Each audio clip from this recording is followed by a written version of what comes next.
Hola, muy buenas a todos. Bienvenidos al canal de YouTube S2CN del Grupo de Investigación Señales, Sistemas y Comunicaciones Navales, la Universidad de Cádiz. Sito en la Escuela de Ingeniería Radioelectrónica de dicha misma universidad. Os habla el profesor Carlos Mascareñas Pérez Íñigo. Hoy vamos a hablar de los riesgos de radiación dentro de la asignatura Sistemas de Radiocomunicaciones Navales y Computación Electromagnética que se impartió durante el bienio 2003, 2005 y 2004-2006 en el programa de doctorado Tecnologías para la Defensa de la Universidad de Cádiz, del cual fui director. Os habla el profesor Carlos Mascareñas Pérez Íñigo. Bien, esta comunicación se presentó en 2003 en Bilbao, en noviembre, por los doctores Luis Antonio Mariscal Rico y el que os habla, profesor Mascareñas, en el tercer Congreso Internacional de Innovación e Investigación Marítima. Y se trataba de hablar de los campos electromagnéticos en los buques civiles, que luego desarrollamos como línea de investigación en el Grupo Señales, Sistemas y Comunicaciones Navales. Bien, tenemos que empezar diciendo que las radiaciones pueden ser de dos tipos, deseadas o indeseadas, ¿vale? Y los campos electromagnéticos pueden ser naturales o artificiales, pero lo que está claro es que atraviesan el espacio y se propagan sin guía artificial. Desde el punto de vista natural tenemos una serie de radiaciones generadas, por ejemplo, por las nubes moleculares, las estrellas, las galaxias, los gases intergalácticos y los agujeros negros, las estrellas de neutrones. Ellos lo que van a hacer es radiar sobre la Tierra, tanto en forma de radio, señales de radio, que nos van a interferir o que nos van a dar la composición de estas estrellas o galaxias. Van a radiar también en forma de infrarrojos, sobre todo el Sol, de energía térmica. Todas o casi todas los agujeros negros y algunas gases interestelares van a radiar en las frecuencias de la luz visible, y muchos de ellos también radian en la zona de ultravioleta, rayos X, rayos gamma. Decimos que son no ionizantes si la radiación se realiza desde la luz hacia frecuencias bajas, y son radiaciones ionizantes y peligrosas si se transmiten desde la luz hasta frecuencias más altas, como pueden ser los ultravioleta, rayos X y gamma, que gracias a Dios no pasan a la superficie de la Tierra porque tenemos la atmósfera. Si la atmósfera desapareciera, pues desaparecería la vida en la Tierra, no por la falta de aire, sino por la radiación de alta energía que estaríamos recibiendo en la superficie y por lo tanto moriría todo lo que respira, por decirlo así, ¿vale? Bien. Un campo electromagnético natural está provocado por el calentamiento de los cuerpos. Cuando un cuerpo está más caliente que menos 273 grados centígrados, o lo que es lo mismo, 0 grados Kelvin, se produce una generación de energía en varias frecuencias de radio, ya hemos dicho, por encima de la luz visible. Son campos electromagnéticos naturales, las radiaciones cósmicas, la infrarroja, la ultravioleta, los rayos gamma, las protuberancias solares, etc. Ahora bien, el campo electromagnético artificial es aquel que está generado por el ser humano y se puede clasificar entre campos electromagnéticos deseados o indeseados. Y los no deseados entre no deseados pero que no producen gran daño y los que sí son peligrosos, ¿vale? Los campos electromagnéticos deseados en un barco son las emisiones de sus equipos de radio, sus transmisores de radio y los radares. ¿Por qué? Porque nos hace falta para comunicarnos con el exterior, con tierra fundamentalmente o con otros barcos, y para no pegárnosla, no tener una varada, no tener una colisión con otros barcos, y para eso usamos los radares. Ahora, los campos electromagnéticos no deseados son aquellos que producen interferencia a otros aparatos del barco, o que podrían poner en peligro la seguridad del barco, su tripulación o sus pasajeros.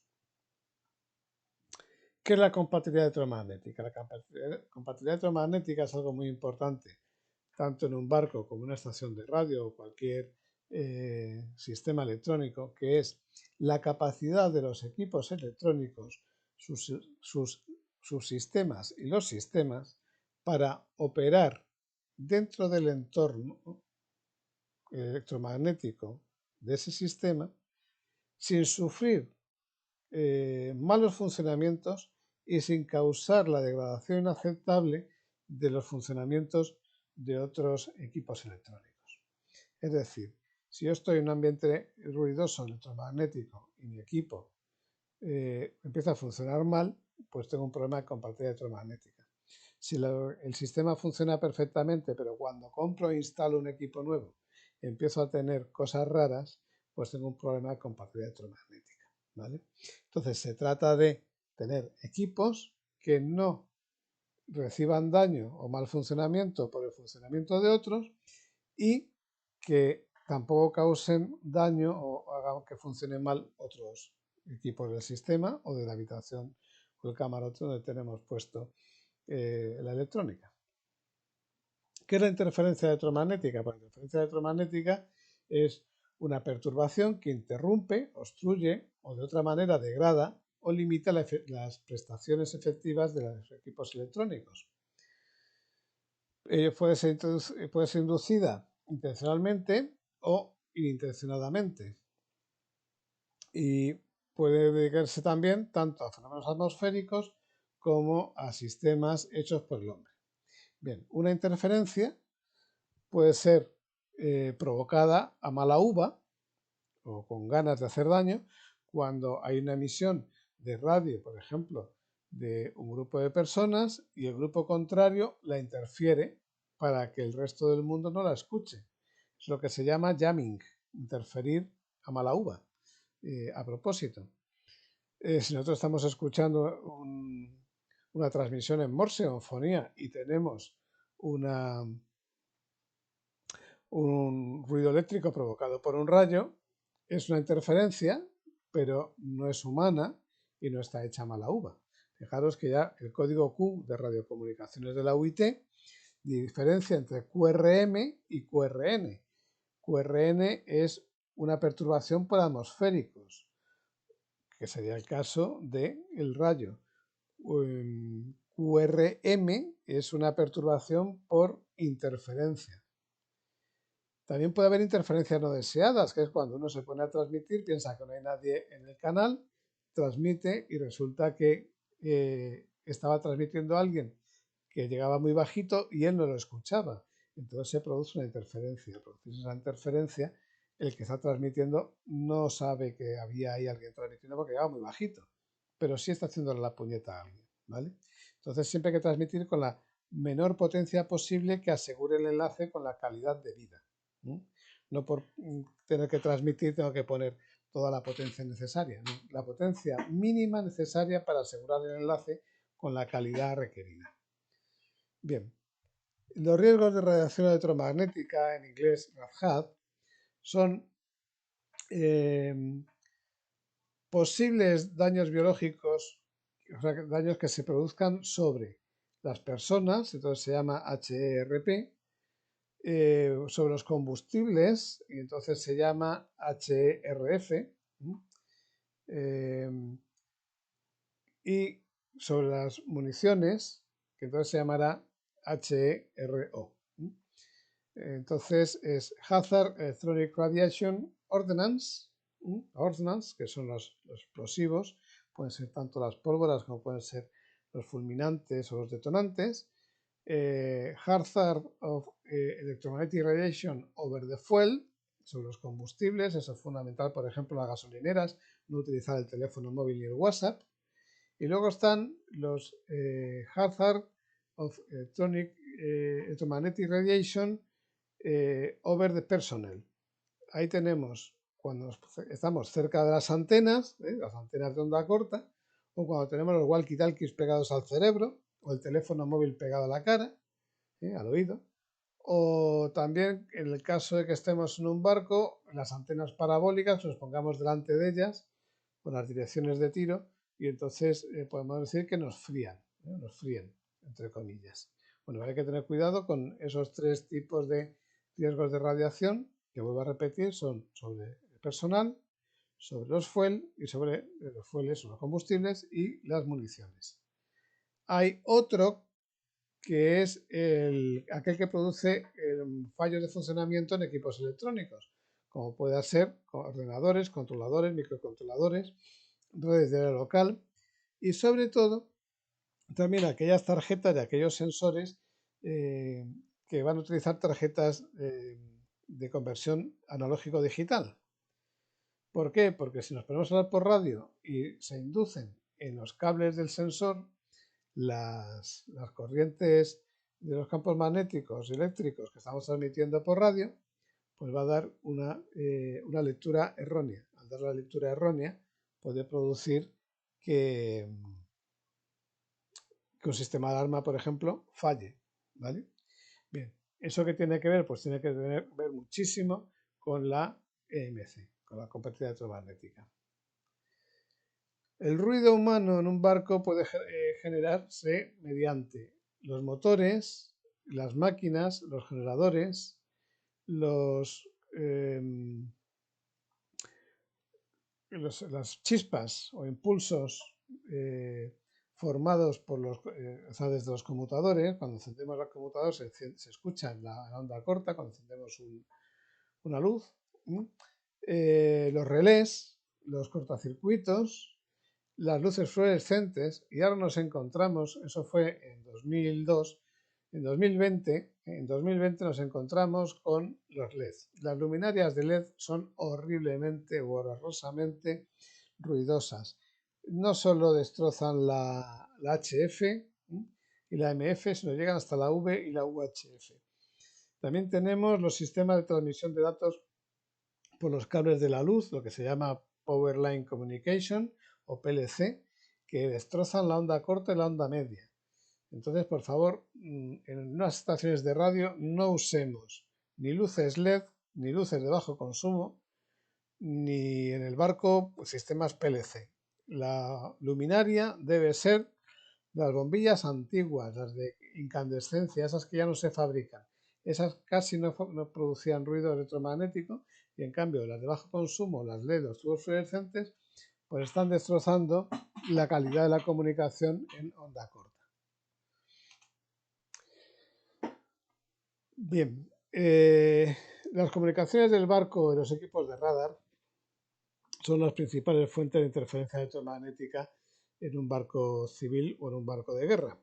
Sobre todo porque se encuentra en la parte de arriba del palo de señales y en la cubierta de arriba encima del puente. ¿Por qué? Pues porque todas las estaciones de radio o todos los equipos de radio quieren tener sus antenas lo más altas posibles. Y en un barco mercante no suele haber mucho sitio.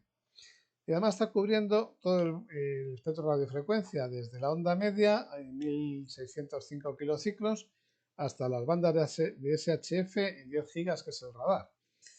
Las principales razones de la interferencia son las frecuencias armónicas, los lóbulos laterales, la intermodulación, la modulación cruzada, oscilaciones parásitas y el goteo de señales dentro de la fuga de señales dentro de un equipo de radio, de dentro para afuera. Para minimizar esos efectos de la compatibilidad electromagnética, lo único que se puede hacer desde el punto de vista de la ingeniería es tener en cuenta la compatibilidad electromagnética desde el momento que se inicia el proyecto de un barco o de una instalación. Primero tenemos que hacer que, según nuestras especificaciones, los equipos que se instalen sean compatibles electromagnéticamente. ¿Vale? Bien, para eso es necesario utilizar sistemas de diseño que analicen y predigan los problemas de compatibilidad electromagnética. Revisar todos los diseños. Si hay un cambio de diseño, debe volverse a revisar y ver que no vamos a tener problemas de compatibilidad electromagnética. También la preparación de planes de ensayo y de evaluación de resultados. La planificación de la instalación del sistema, viendo que los cables no van todos en paralelo y que no salen todos por el mismo agujero o por los mismos agujeros, que los cables cuando se cruzan a 90 grados y que salen por distintos conductos y que van a tener sellos y puestas a tierra para evitar problemas de compatibilidad electromagnética. Planificar la construcción del barco. Ver que el barco que se va a construir es exactamente el mismo que se especificó y que se diseñó. Porque muchas veces desde que se diseña un barco, bueno, desde que se especifica hasta que se diseña y desde que se diseña hasta que se construye finalmente, el barco ha cambiado completamente. O si no ha cambiado completamente, sí las tiradas de cables y sí los equipos que van a instalarse. Bien, ensayos programados de compatibilidad electromagnética para sistemas y para equipos. Y finalmente, la medición a bordo de los niveles de compatibilidad electromagnética y la certificación de dichos sistemas y de la radiación que se está transmitiendo. Es la única manera de minimizar los efectos de compatibilidad electromagnética a la hora de diseñar un barco o de diseñar un sistema electrónico. Para ello, ¿qué es lo que nos hace falta? Pues nos hace falta, para empezar, apantallar, blindar. Blindar es el método que proporciona el aislamiento suficiente de la señal entre la fuente y la víctima.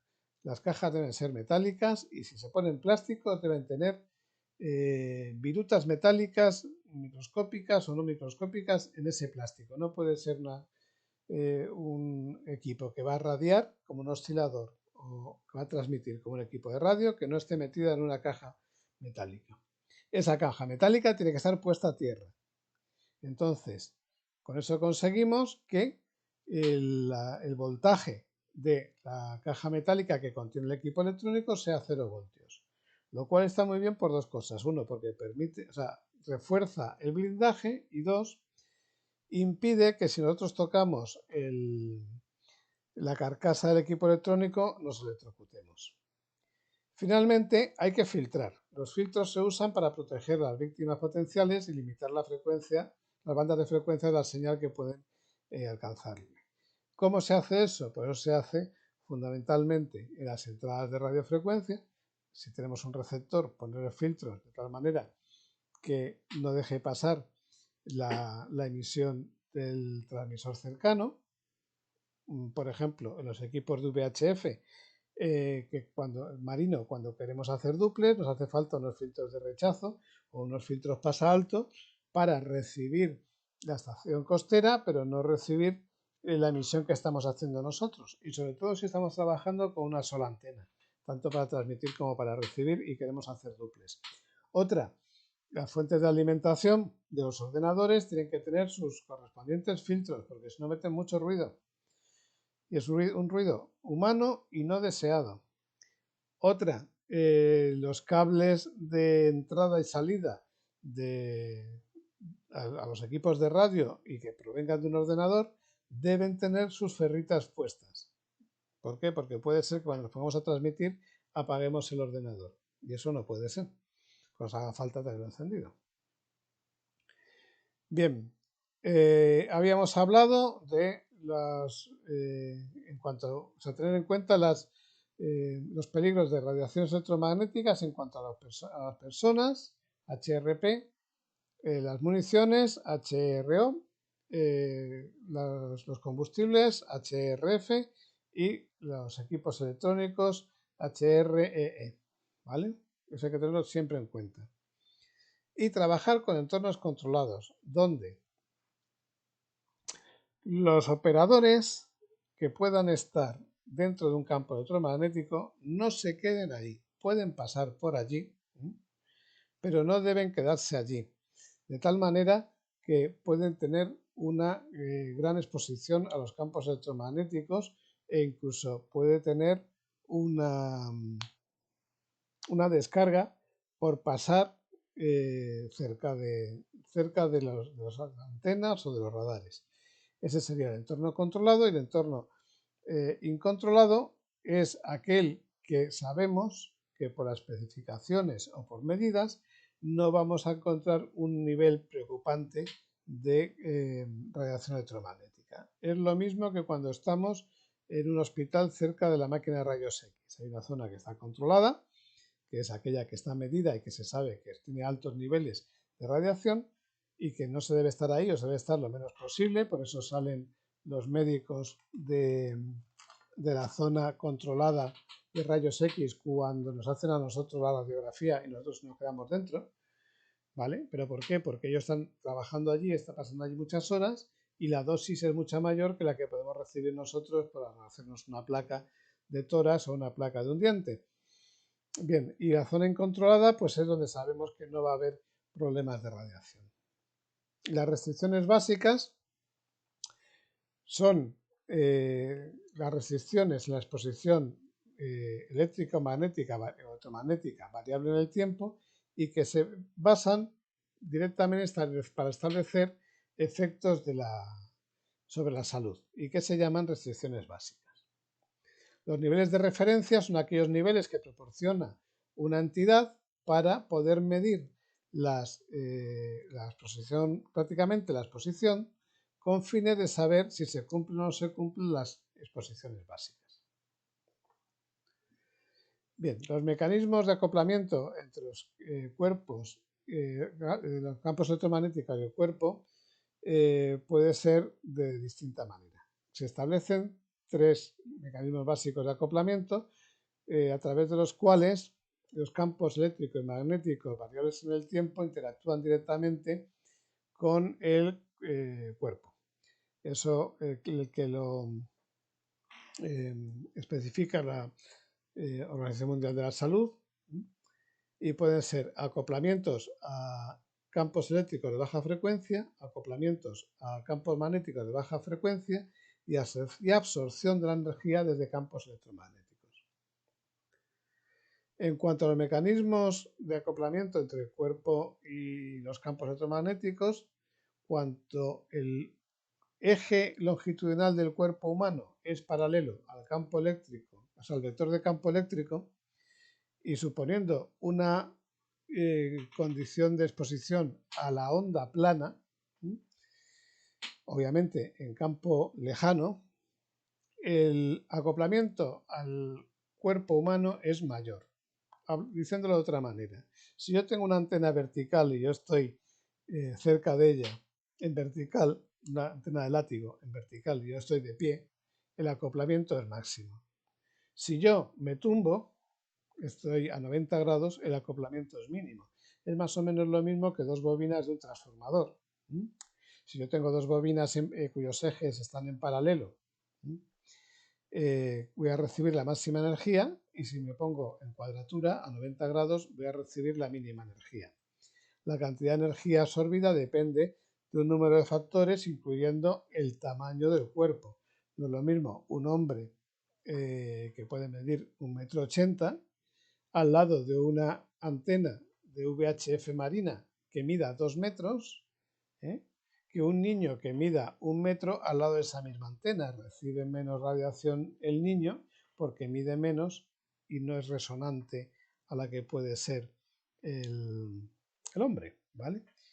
Bien, se supone que el hombre es resonante sobre todo a la frecuencia de 70 MHz.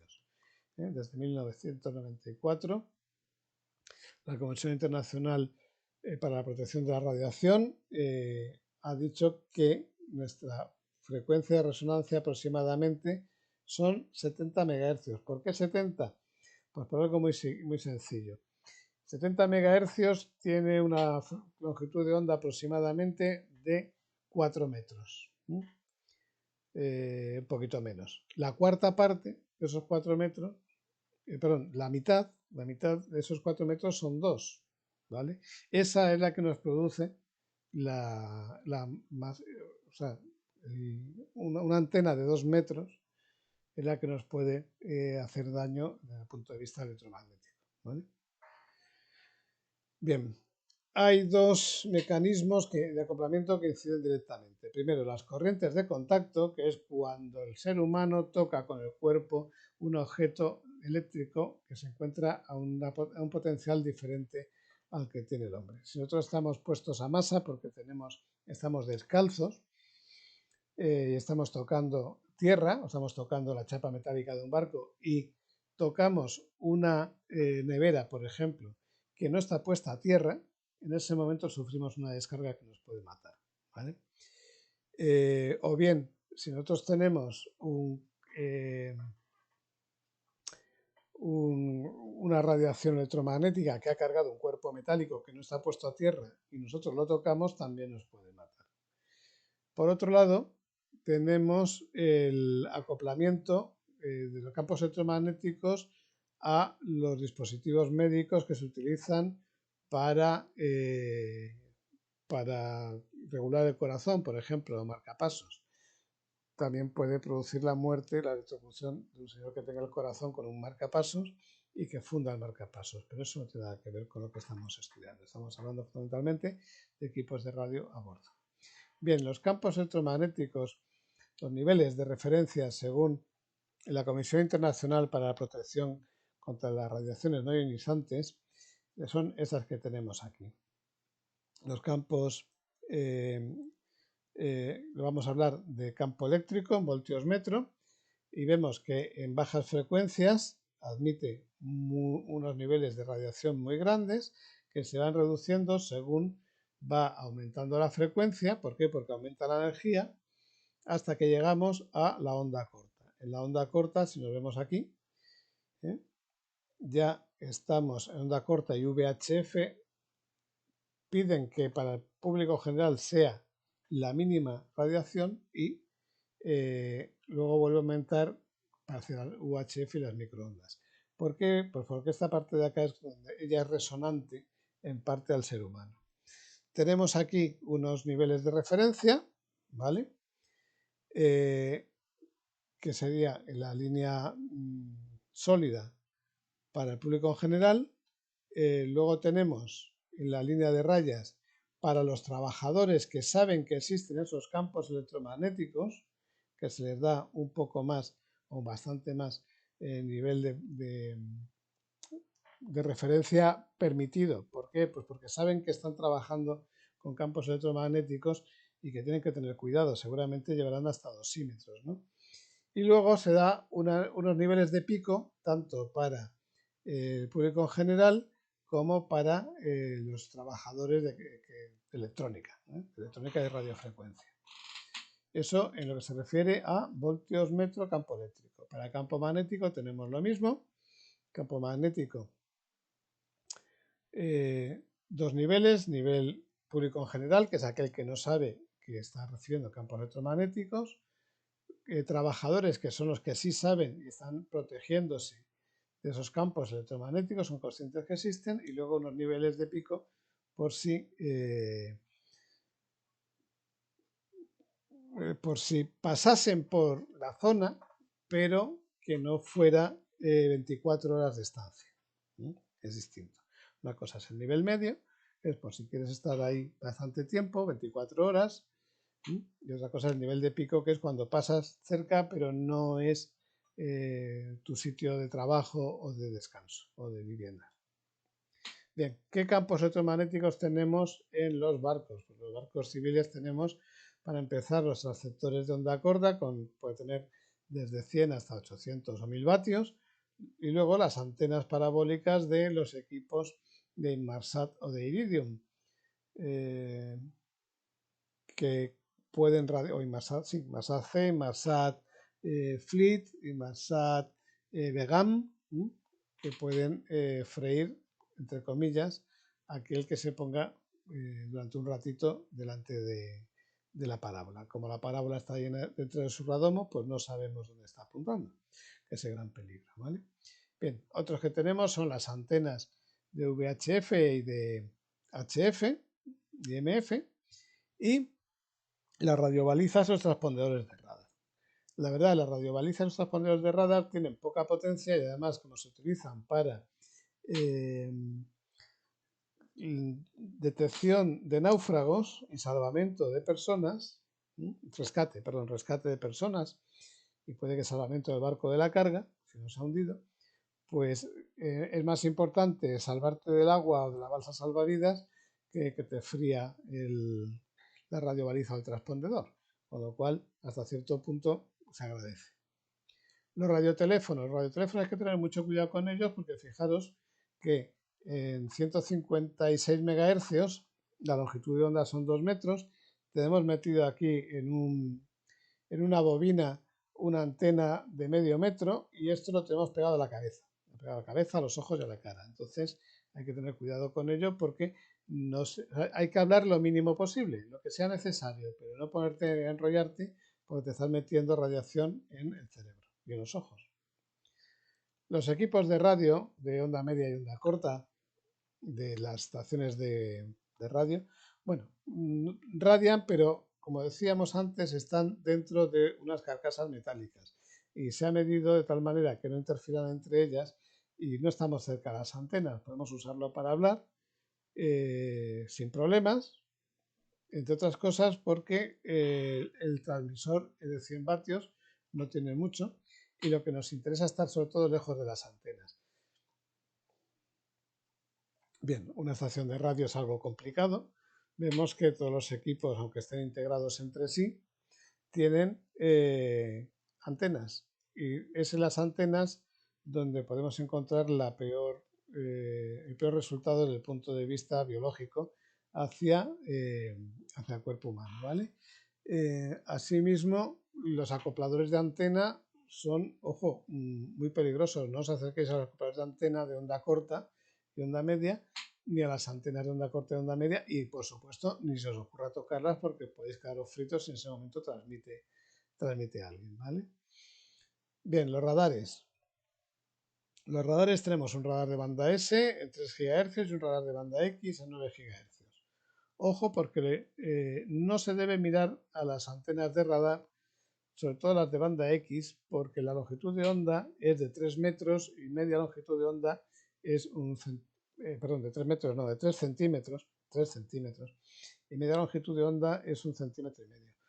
Existen personas entre las cuales me encuentro que somos sensibles a las radiaciones del radar y notamos que nos escuecen los ojos cuando miramos a las antenas de radar. Así que, por favor, no miréis a las antenas, no sea que pueda producir algún tipo de catarata o algún tipo raro de perturbación que nos pueda dejar ciegos. ¿Vale? Esta es una antena de Inmarsat y es lo mismo. Si nosotros estuviéramos delante de la antena, lo cual solo sucede cuando el barco está dando muchos pantocazos o grandes balances, pues podría incidir sobre nosotros. Si no, como suele estar instalada en la parte de arriba de los barcos, pues por lo general no debe hacernos daño. Vuelvo a repetir el tema de las antenas. Y aquí el problema es problemas de compatibilidad electromagnética en que los puentes cada vez están más y más y más llenos de equipos electrónicos. Gracias a Dios ya se han quitado los tubos de rayos catódicos y se están poniendo los tubos, o sea, las pantallas de plasma y planas, pero ojo porque estas también producen ruido en onda corta.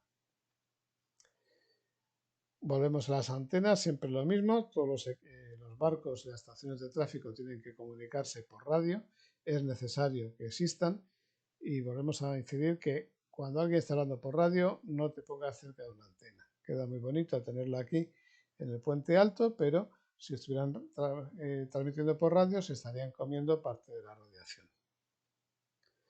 Hay otros sistemas que producen campos electromagnéticos a bordo, como son los sistemas eléctricos de propulsión,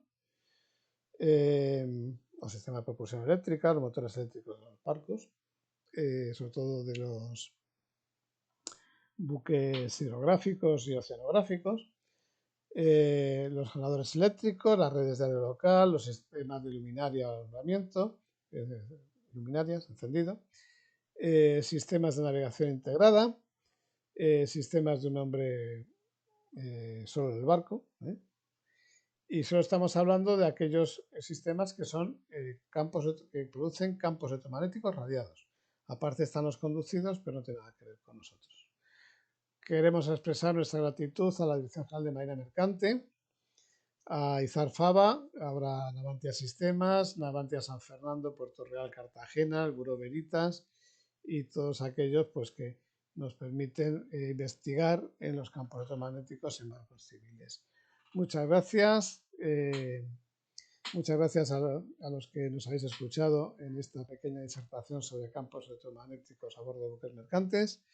Y cualquier duda que tengáis, por favor, a través del grupo Señales, Sistemas y Comunicaciones Navales, que nos podéis encontrar en internet, pues estaremos muy a vuestra disposición para contestaros a aquellos que sepamos, porque como el campo electromagnético ni se ve, ni se oye, ni se huele, ni se toca, ni se oye, pues entonces hay que ir a medir a ver si existe campo electromagnético o no, de tal manera que aseguremos que los niveles de radiación son bajos o que no hay problemas de compatibilidad electromagnética.